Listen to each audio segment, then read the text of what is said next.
Las Vegas, July 17, 2004. That night, Linda Ronstadt walked onto the stage at the Aladdin before thousands of people, just as she had done for more than 3 decades. At 58, Linda was no longer the young woman who had dominated the charts in the 1970s. But within the first few lines, people could still recognize the voice that had carried Blue Bayou, You're No Good, and countless other songs into the memories of an entire generation. Then, near the end of the show, the atmosphere suddenly changed. Before singing Desperado, Linda made a few comments about a controversial political film. Just a few sentences. But the applause was quickly drowned out by boos. Some people stood up and walked out. Promotional posters were torn down. Drinks were thrown. And when the show ended, Linda was not allowed to return to her hotel room as usual. She was told to leave the place where she had just performed. For many artists, a night like that might have become the most infamous stain on an entire career. But Linda Ronstadt was already facing something else. Something almost no one in that room knew about. It did not come from the press. It did not come from a relationship. And it did not come from the angry audience standing in front of her. For several years, Linda had begun noticing a very small change. Certain notes no longer came as easily as they once had. Sometimes, her voice seemed unwilling to respond to what she wanted it to do. Linda tried to adjust. She tried singing differently. She tried convincing herself it was simply age, exhaustion, or some technical problem that could be fixed. But there was something she did not yet know. The voice that had followed Linda from her childhood home in Tucson, the voice that had carried her through tiny clubs, onto the charts, into stadiums, and onto millions of records, was beginning to change in a way that sheer willpower could not control. That night in Las Vegas would be talked about many times. But what truly brought Linda Ronstadt's performing career to an end happened far more quietly. There was no angry crowd, no scandal, not even an official farewell. To understand why that loss was so painful, we have to go back to where that voice first began: Tucson, Arizona, 1946. On July 15, 1946, in Tucson, Arizona, Linda Maria Ronstadt was born into a family where music was almost as natural as everyday conversation. Her father, Gilbert Ronstadt, could sing and play guitar. Her grandfather, Federico Ronstadt, was also a musician and had helped shape Tucson's musical life. The Ronstadt family carried both Mexican and German roots. But to Linda as a child, those influences did not exist as separate labels. Inside the house, she might hear a Mexican song and then Hank Williams, jazz, opera, or Gilbert and Sullivan. When there was no performance to go see, the family simply made music themselves. Linda sang with her brothers and sisters, listening as her father and relatives performed songs that had been passed down through generations. Years later, when Linda unexpectedly moved from rock to Broadway, and then from American pop songs to Mexican music, people often saw those choices as daring departures. But in truth, she was simply returning to sounds that had been part of her life all along. Linda later remembered that by the time she was about 4 years old, she already knew she wanted to spend her life singing, not becoming a star, not appearing on magazine covers. In the imagination of that little girl, it would have been enough simply to earn a living someday by singing in a small club. Perhaps that explains part of Linda's personality later in life. She loved singing more than she loved being a star. Even school revealed that difference early on. Linda once recalled that at Catholic school, she could be so frightened that she was afraid to walk up to the blackboard and do math in front of the nuns. But if she was asked to stand up and sing, that shyness almost disappeared. Music was where Linda felt she belonged. With other rules and expectations, she did not always fit quite so easily. As she grew older, Tucson began to feel too small for what Linda was hearing on the radio. A new sound was taking shape in California, folk blending with rock, country merging with harmonies that sounded completely different. Linda heard the birds and understood that something was happening in Los Angeles. And she did not want to stand somewhere else and simply watch it happen. At first, her parents did not want their daughter dropping out of school and leaving home. But Linda had already made up her mind. Eventually, her father gave her an old family Martin guitar, along with a little money. And at 18 years old, Linda Ronstadt left Tucson. She went looking for freedom, music, and a bigger life.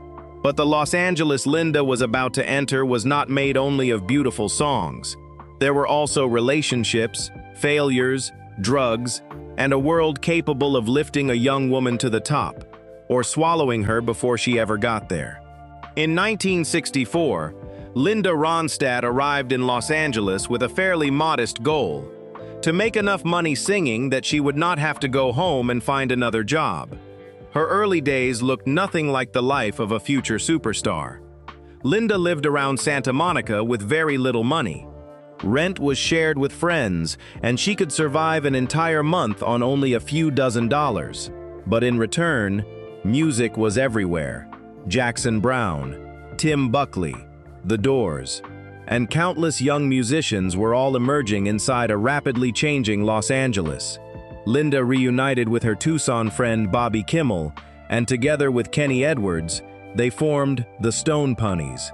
They played small clubs, beachside venues, and anywhere willing to hire a young folk rock group nobody had heard of. Then came 1967. The Stone Poneys recorded Different Drum, written by Michael Nesmith. The song reached number 13 on the Billboard Hot 100. And for the first time, Linda Ronstadt's voice was being heard across America. At 21 years old, she had what thousands of young singers in Los Angeles were chasing: a hit record. But that success did not solve the most important problem. Linda still did not know exactly what kind of singer she wanted to become. The Stone Poneys soon fell apart. By 1969, Linda had begun her solo career with Hand-Sewn, Homegrown, followed by Silk Purse in 1970, and Linda Ronstadt in 1972. None of those albums turned her into a major star.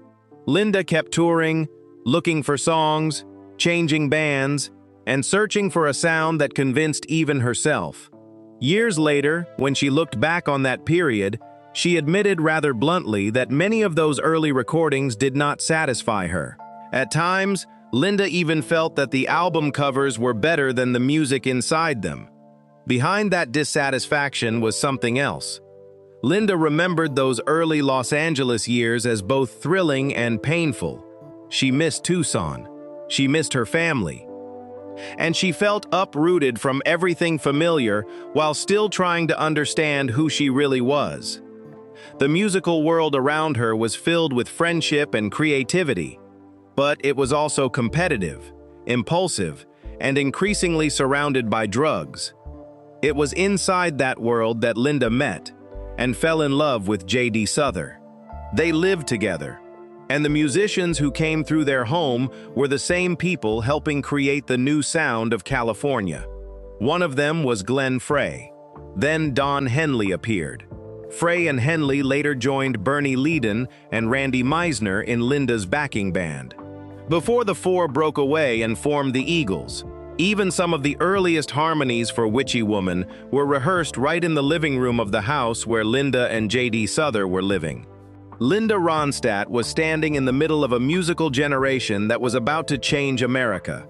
But the irony was that while the people around her were beginning to find their paths, Linda still had not made an album that convinced her she had finally found her own.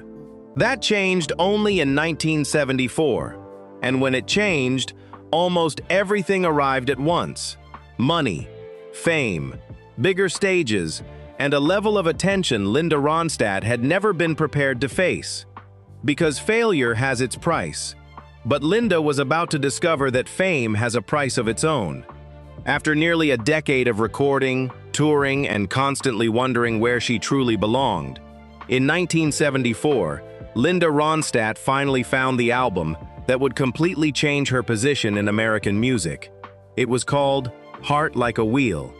Linda had fought to keep the title track on the project.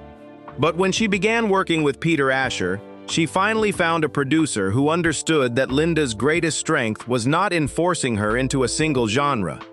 It was her ability to make a song feel entirely her own. The results came almost immediately. Heart Like a Wheel reached #1 on the Billboard album chart. You're No Good went to #1. When Will I Be Loved became another major hit. I Can't Help It, If I'm Still in Love with You brought the countryside of Linda's voice to a wider audience than ever before. After years of standing just outside the door of major success, Linda Ronstadt finally stepped through it, and that door almost never closed again. Prisoner in Disguise arrived in 1975, Hasten Down the Wind in 1976, Simple Dreams in 1977, Living in the USA in 1978. Albums sold millions of copies. Venues grew larger. Tours followed one after another. By the end of the 1970s, Linda was no longer a singer trying to find her place. She had become one of the most famous faces in American music. But fame brought with it a change Linda could not control as easily as she could choose a song. Cameras began appearing everywhere. The press no longer wanted to know only what Linda was singing. They wanted to know what she wore, where she lived, who she was dating. More and more glamorous, sometimes provocative images of Linda began appearing in the media. The red silk dress on Rolling Stone, her simple stage clothes, her relatively unmanufactured appearance, slowly turned her into another kind of icon beyond the music. By 1977, Linda appeared on the cover of Time. It was a position very few female rock singers had ever reached. But during the very period when Linda was being seen more than ever, she also began to understand that fame meant other people could create an image of her that she could never completely control. A photograph could become more famous than a recording. A sentence from an interview could outlive the intention behind it. And a private relationship could become a national story. Linda was never particularly good at avoiding questions. She spoke openly about love, loneliness, and her personal life. Sometimes so openly that she later realized she had allowed the press to come too close. For years, Linda Ronstadt had only wanted enough people to listen so she could make a living as a singer. Once all of America truly started paying attention, the problem was no longer how to be seen. It was how to keep some part of her life from belonging to the public. And that challenge became much harder when the man beside Linda was not another musician. He was Jerry Brown, governor of California. From that moment on, Linda Ronstadt's love life was no longer confined to entertainment pages. It walked straight into American politics. By the late 1970s, perhaps no relationship in Linda Ronstadt's life attracted more attention than her romance with Jerry Brown. Linda was at the height of her musical career. Brown was governor of California, a young politician widely seen as someone who might go much farther on the national stage. They seemed to come from two completely different worlds. Linda's life was recording studios, airplanes, stages, and long tours. Brown's life was schedules, campaigns, meetings, and a world where every sentence could become a political issue. That contrast made it almost impossible for the press to look away. By April 1979, Linda and Jerry appeared together on the cover of Newsweek. A trip to Africa quickly became a media event. Reporters did not just ask what Brown was doing. They wanted to know whether he and Linda were about to get married. The rumors went so far that some people believed a secret wedding might take place near Mount Kilimanjaro. Both of them denied it. But every denial seemed only to make the story more interesting. Another part of Linda's life was also pulled into the spotlight during those years. She acknowledged that she had tried marijuana, and that she had used cocaine to the point where she needed treatment for bleeding inside her nose. This was not a story of Linda Ronstadt falling into addiction, but it showed that she too was living inside the Los Angeles of the 1970s, a world where cocaine, late-night parties, and backstage chaos surrounded many stars. There was another price of fame, and it was far less glamorous. Linda began losing her sense of privacy inside her own home. After the address of her Malibu house became public, strangers started appearing. Some simply stood outside to stare. Some went through the garbage. At one point, a strange man sat in a tree across the road and watched the house. The place that should have been Linda's refuge after long tours became somewhere she had to wonder who might be waiting outside the gate. Her relationship with Jerry Brown eventually did not lead to marriage.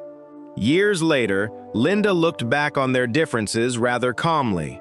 Brown's life was too structured for her. Linda's life was too unpredictable for him. They could love each other, but that did not mean their two lives could easily be joined into one. Later, Linda entered another serious relationship, this time with George Lucas, the creator of Star Wars. Now, things seemed closer to the ending the press had been waiting for. They became engaged. Linda had a ring. They stayed together for years. But by 1988, that relationship had ended as well. Linda entered her 40s without ever marrying. For the press, it remained a question. But for Linda, marriage seemed less and less like a milestone she was required to reach. While the public remained interested in who might ultimately become the man beside Linda Ronstadt, Linda herself was beginning to worry about something else. She had achieved nearly everything a rock singer could hope for. But the more famous Linda became, the more she began to feel that the image that had carried her to the top was starting to limit what she could do next. By the beginning of the 1980s, the question was no longer who Linda would love. It was this: would she dare walk away from the very thing that had made her famous? By the end of the 1970s, Linda Ronstadt could easily have continued doing what the market had already proven worked. Record more rock and pop albums, sing the songs audiences expected, tour, repeat the formula that had sold millions of records. But that was exactly what was beginning to make Linda uneasy. Not because she hated the songs that had made her famous, but because she understood that if she simply kept repeating them, the voice that had once opened an entire world for her could eventually become its own limitation. Life on the road was also revealing another side of itself. Thousands of people could stand in front of Linda one night, and only a few hours later, she could be alone in a hotel room, airplane, sound check, waiting, performance, another airplane. The cycle continued long enough that even the work she had dreamed about since she was 4 years old began to become exhausting. Linda was also difficult to satisfy when it came to herself. She could listen back to a successful recording and immediately hear all the places where she wished she had sung differently. That left her with very little interest in spending the rest of her life repeating yesterday's achievements. And then, in 1980, when almost no one expected a decision like this, Linda stepped into a completely different world. The Pirates of Penzance, an operetta by Gilbert and Sullivan. The familiar rock star image was gone. So was the formula that had helped Linda sell millions of records. She stepped onto a stage that demanded an entirely different kind of singing, acting, and discipline. If it failed, it could easily have been dismissed as the reckless adventure of a star who had grown bored with success. But it did not fail. The production was successful. It went to Broadway. Then, it became a film. Linda had just proven that one of America's biggest female rock stars could leave rock behind without disappearing. 3 years later, she went even further. In 1983, Linda wanted to record classic American love songs with legendary arranger Nelson Riddle. This was music associated with a generation that came before rock and roll. It was hardly an obvious choice for a singer with a massive young audience. The record company had every reason to worry, but Linda recorded What's New anyway. The album reached number 3 on Billboard, stayed on the chart for 81 weeks, and eventually went triple platinum. A project considered risky became one of the biggest successes of Linda's new era. By then, the important question was no longer whether Linda Ronstadt could sing rock. She had proven that long ago. The more interesting question was how far that voice could travel, if Linda refused to force it to stay in one place. Broadway opened one door, Nelson Riddle opened another. But the most personal change of direction was still ahead. More than 20 years after leaving Tucson to search for her own music, Linda began listening again to melodies that had filled her childhood home before she even understood what fame was: her father's songs. In 1987, Linda Ronstadt released 2 very different projects, yet both brought her closer to her musical roots. One of them was Trio, recorded with Dolly Parton and Emmylou Harris. The 3 women had wanted to sing together for years. When schedules and professional obligations finally allowed the project to happen, they did not try to turn it into a competition between 3 stars. What made the album special was the harmony. When one woman stepped forward, the other 2 knew how to pull back. Old country songs sounded as if they were being sung in one room by 3 people who genuinely loved the music. Trio became a major success. But that same year, Linda made another album, one with an even deeper personal meaning. It was called Canciones de mi Padre, Songs of My Father. Linda returned to the traditional Mexican songs that had once filled the Ronstadt family home in Tucson. Songs her father had sung, melodies tied to relatives, childhood, and a part of her heritage that Linda's rock career had never fully expressed. For the recording industry, it was a risky choice. An American star who had sold millions of English-language albums now wanted to release an entire record in Spanish. Many people could reasonably wonder whether Linda's audience would follow her there. But for Linda, this was not an experiment designed to find a new market. It was a return home. More than 2 decades earlier, Linda had left Tucson at 18 with a guitar and very little money. She went to Los Angeles. She struggled, had a hit, became a rock star, sang on Broadway, worked with Nelson Riddle, and after all of those roads, she finally found herself singing the songs she had heard as a child. Canciones de mi Padre became one of the most successful Spanish-language albums in the American market at the time. But sales were almost beside the point. Because this time, Linda did not need to prove what genre she belonged to. She was singing part of her own memory. Her life outside music was changing as well.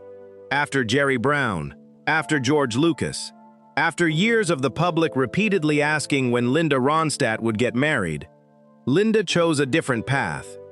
In the early 1990s, she adopted Mary Clementine. Then came Carlos. There was no grand wedding, no famous husband standing beside her. But Linda had a family, and that changed the rhythm of her life. The stage did not disappear, neither did the music. But after years of waking up in hotel rooms and living according to tour schedules, Linda finally had somewhere she wanted to come home to. For years afterward, she continued recording and performing. Life seemed to have entered a more stable chapter. Then Linda began noticing something very small. Certain notes were no longer easy. Her voice tired more quickly. Sometimes, the sound coming out of her mouth was not the sound she heard in her head. At first, Linda did not know what any of it meant. She only knew that the voice that had always obeyed her was beginning to behave differently. By 2004, when Linda Ronstadt walked onto the stage at the Aladdin in Las Vegas, the public still saw a singer who had already enjoyed more than 3 decades of success. That night would eventually become famous for the booing and for the hotel management's decision after Linda's remarks. But behind that controversy was another problem, one that had begun earlier. Around 2000, Linda started noticing tension in her throat when she sang. Her voice weakened more quickly. Notes that had once arrived almost instinctively now required unusual concentration and effort. For someone who had been singing since childhood, Linda's first response was not to stop. She tried to adapt. She changed the way she stood, changed the way she breathed. She tried singing around the parts of her range that were becoming difficult to control. At times, Linda even believed that if she changed her posture or technique enough, her voice might come back. But it did not. And what made those years even more difficult was that Linda still did not know exactly what she was fighting. There was no single moment when her voice disappeared. No morning when she woke up and suddenly could not sing. It faded little by little, one note becoming harder, one phrase demanding more strength, one performance where her body did not respond the way it once had. Linda kept working. In 2006, she recorded her final studio album, Adieu False Heart, with Anne Savoy. No one knew at the time that it would become Linda Ronstadt's last studio recording. Then came November 7, 2009, in San Antonio. Linda walked onto the stage. There was no announcement of a farewell tour, no film looking back over 4 decades of her career, no billboard telling people this would be their final chance to hear Linda Ronstadt perform live. She sang. The concert ended. The audience went home, and Linda never returned to the concert stage again. A performing career that had begun in tiny California clubs ended almost silently. But Linda still did not have a complete answer for what had happened to her voice. It was not until 2013 that she publicly revealed she had been diagnosed with Parkinson's disease. What Linda said at the time was very simple. She could no longer sing, not because she no longer wanted to, not simply because the high notes of youth had disappeared. Her body could no longer allow her to control the muscles necessary to produce her singing voice the way she once had. Later, the diagnosis was revised to progressive supranuclear palsy, PSP, a rare neurodegenerative disease. Only then did many moments from the final years of Linda's career begin to make sense. For decades, whenever one road became too narrow, Linda simply chose another. When rock was no longer enough, she went to Broadway. Broadway was not the end. She found Nelson Riddle. Then came country. Then Mexican songs. Linda had become accustomed to being able to change direction. But this time, there was no other genre to move into. No other producer who could fix the problem. No stage technique that could bring her voice back to what it had been. For the first time, Linda Ronstadt had encountered a limitation that choice could not overcome. And it was precisely when she could no longer stand on stage that other people began standing up to remind the world what that voice had meant. In 2014, Linda Ronstadt was inducted into the Rock and Roll Hall of Fame. It was one of the highest honors a popular musician could receive. But Linda was not there. Her health prevented her from attending. The man who stepped forward to introduce Linda was Glenn Frey. Decades earlier, before the Eagles even existed, Frey had stood behind Linda Ronstadt as a member of her touring band. Now he stood on stage, speaking about the singer who had been present during one of the earliest chapters of his own career. Then the music began. Emmylou Harris, Bonnie Raitt, Stevie Nicks, Sheryl Crow, Carrie Underwood. Female artists from different generations took turns singing songs associated with Linda.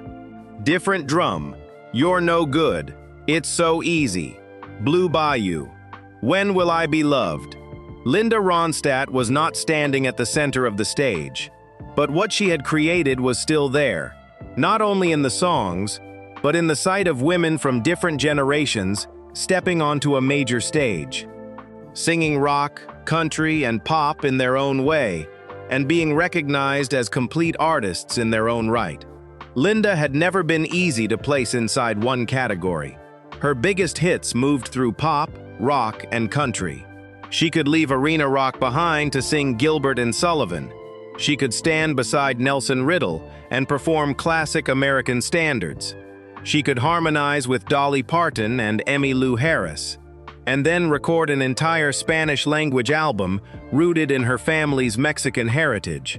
Looking back, those changes no longer seem like unusual detours. They became the very signature Linda left behind. The recognition continued. Linda received the National Medal of Arts, a Grammy Lifetime Achievement Award. In 2019, she was honored at the Kennedy Center Honors. That same year, the documentary The Sound of My Voice brought Linda's story and music to audiences who may not even have been born when Blue Bayou first played on the radio. But awards alone do not explain why Linda Ronstadt's name continues to appear in the stories of other artists. Perhaps the image from 2014 explains it better. Linda could not sing. Other women sang for her, not to replace that voice, but because that voice had traveled far enough to become part of everything that came afterward. The 18-year-old girl who left Tucson had once hoped only to make a living by singing. In the end, she did far more than that. Linda Ronstadt's voice became part of the memory of an entire generation. And when that sound could no longer come from her the way it once had, the songs continued to be sung somewhere else. But before this story ends, there is one image we need to return to. Las Vegas, 2004. Not to hear the booze again, but to see that night in a different way. On the night of July 17, 2004, part of the audience in Las Vegas wanted Linda Ronstadt to be silent. They booed. They walked out. And when the concert ended, Linda was told to leave the hotel. But she still had her voice. She still had stages ahead of her. And she could still decide what she wanted to say, what she wanted to sing, and which direction she wanted to go. 5 years later, in San Antonio, everything was different. No one was booing. There was no controversy. No hotel management telling Linda to leave the stage. The concert simply ended, like thousands of concerts before it. But this time, Linda Ronstadt did not return. Her voice had begun imposing a limit she could not overcome. And that may be the most painful part of this story. A woman who had moved from rock to Broadway, from Nelson Riddle to Mexican songs, had always been able to find a new road whenever the old one became too narrow, until her own body stopped giving her another road to sing down. But in 2014, when Linda could not attend the Rock and Roll Hall of Fame, her music was still there, through Emmylou Harris, through Bonnie Raitt, through Stevie Nicks, through Sheryl Crow, through Carrie Underwood. The disease could take away Linda Ronstadt's ability to stand on stage and sing the way she once had. But it came too late to take away what that voice had already left behind. And perhaps that is the most fitting way to remember Linda Ronstadt. Not only through Blue Bayou, not only through You're No Good, not only through the relationships, the magazine covers, or one controversial night in Las Vegas, but through a voice that traveled across so many musical worlds, without ever truly belonging inside just one box. If Linda Ronstadt's music was ever part of a chapter in your life, I'd like to know, when you hear the name Linda Ronstadt, what comes back to you first? A song, a moment from your past, or the woman behind that unforgettable voice?